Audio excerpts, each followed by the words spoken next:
Guys, ఈరోజు మనం చేయబోతున్నాం క్యాటరింగ్ స్టైల్లో బ్రెడ్ హల్వా చూపించబోతున్నాను గైస్.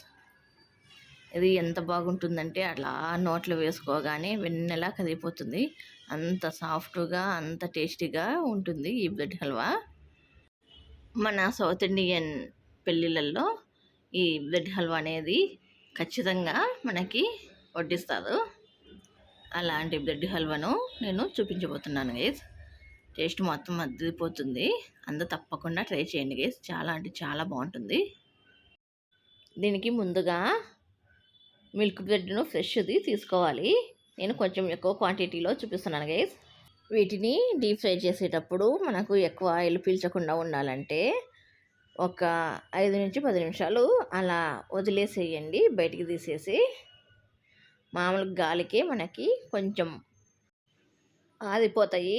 ఇలా కొంచెం ఆరిన తర్వాత తగిన మనం చేసేసుకుంటే మనకు ఎక్కువ ఆయిల్ అనేది ఈ బ్రెడ్ హల్వా పీల్చదు.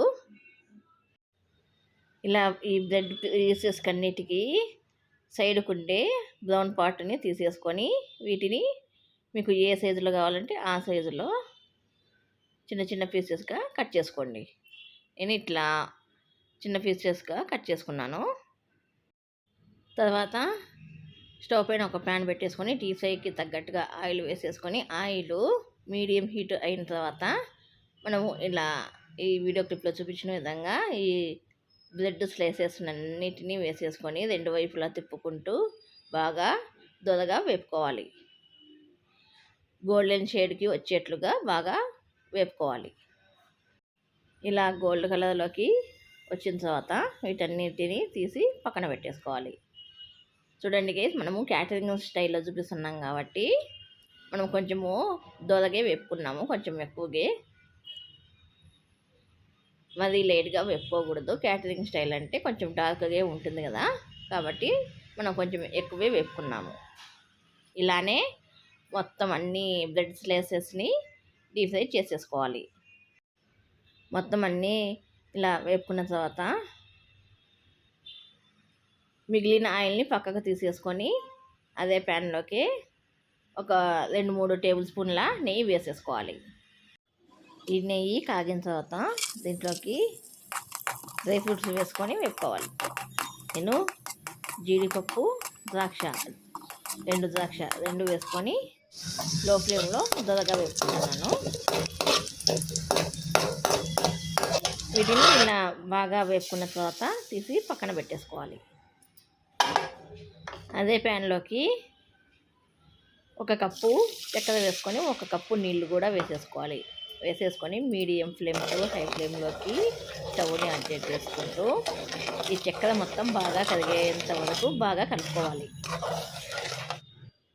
ఇప్పుడు చూడండి గైస్, చక్కెర అంతా బాగా కరిగిపోయింది కదా. ఈ చక్కెర మొత్తం ఇలా కరిగిన తర్వాత లో ఫ్లేమ్లోకి స్టవ్ని అడ్జస్ట్ చేసుకొని రీఫైండ్ ఆయిల్ చిక్కదనం వచ్చేంత వరకు మనము దీన్ని ఉడకనివ్వాలి. ఇలా ఇది బాగా ఉడికిన తర్వాత దీంట్లోకి మనము కొన్ని కాచి చల్లారబెట్టుకున్న పాలు వేసుకోవాలి. వేసుకొని ఇది ఒక పొంగు వచ్చిన తర్వాత మనము దీంట్లోకి మనం ముందుగా డీప్ ఫ్రై చేసుకున్న బ్రెడ్ స్లైసెస్ని అన్నిటినీ వేసుకోవాలి. ఇలా ఈ బ్రెడ్ ముక్కలను అన్నిటినీ వేసుకున్న తర్వాత ఇదంతా బాగా దగ్గరికి పడేంత వరకు దీన్ని బాగా ఉడకబెట్టేసుకోవాలి. ఇదంతా ఇలా బాగా దగ్గరికి పడిన తర్వాత స్టవ్ని లో ఫ్లేమ్లోకి అడ్జస్ట్ చేసుకొని బాగా కలుపుకోవాలి. మొత్తం అంతా బాగా కలిసేట్లుగా బాగా కలుపుకున్న తర్వాత దీంట్లోకి మనము ఒక 1/2 టీ స్పూను ఇలాచీ పౌడరు, అలాగే మనం ముందుగా వేపుకున్న డ్రై ఫ్రూట్స్ అన్నిటిని వేసుకొని మళ్ళీ ఇంకొకసారి బాగా కలుపుకోవాలి. మీకు బాగా ముద్ద లెక్క ఉండాలనిపిస్తే కనుక బాగా చిదిమేసేయండి వీటిని. నేను ఎక్కువ చిదవడం లేదు. ఇలా అన్నిటిని వేసుకొని బాగా కలుపుకొని ఒక గిన్నెలోకి సర్వ్ చేసుకుంటే మన ఎంతో రుచికరమైన ఎమ్మి బ్రెడ్ హల్వా రెడీ గేస్. చూడండి గేస్, ఇలా ఎంతో సులభంగా ఎంతో రుచిగా ఇలా వెడ్డింగ్ స్టైల్లో బ్రెడ్ హల్వాని ఎవరైనా ఈజీగా చేయొచ్చు గైస్. అంత బాగుంటుంది ఇది. ఈ వీడియో కనుక మీకు నచ్చితే మీ ఫ్రెండ్స్ అండ్ ఫ్యామిలీ మెంబర్స్కి షేర్ చేయండి గైస్. ఇప్పుడు మనము దీన్ని ఒక ప్లేట్లోకి సర్వ్ చేసుకుందాం. ప్లేట్ లేకపోతే గిన్నెలోకి సర్వ్ చేసుకోండి. నాకు మరి ముద్దగా అంటే నాకు ఇష్టం ఉండదు, అందుకని ముద్దగా చేసుకోలేదు. తర్వాత పైనుంచి మనము ఇలా డ్రై ఫ్రూట్స్తో గార్నిష్ చేసుకుంటే మన బ్రెడ్ హల్వా రెడీ గైస్. ఈ వీడియో కింద గైస్. ఈ వీడియో కనుక మీకు నచ్చినట్లయితే please like, share, subscribe, comment అండి. గంట నల్ల పెట్టుకోండి గైస్. బాయ్.